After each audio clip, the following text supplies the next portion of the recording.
I see exercises like these all over social media, claiming that they're some of the best exercises for shoulder health. Unfortunately, this is a little bit misleading and oftentimes the opposite of what a lot of people need. Doing shoulder health exercises and a lot of extension of the thoracic spine or a flat thoracic spine is inherently limiting the ability for the scapula to properly glide and rotate on the rib cage. And this is especially true if we're doing it in the presence of overhead activities. Because you see, the scapula is this concave structure that looks like this, and it should rest on a thoracic spine with some slight degree of flexion to it. So that way there's nice sliding and gliding.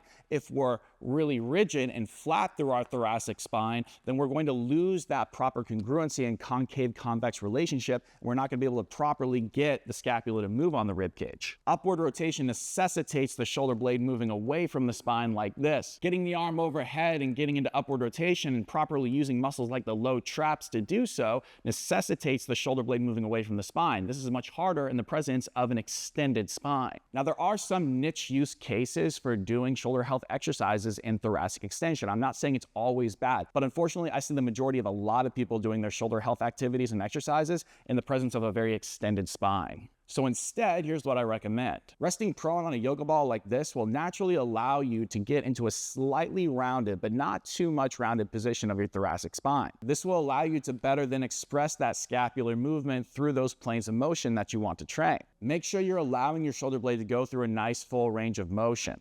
And you can adjust the positioning of your body on that ball to make sure that you're not too rounded and your sternum isn't too depressed. You want to maintain a little bit of curvature, but not at the point where your whole sternum and shoulders round forward and depressed like this.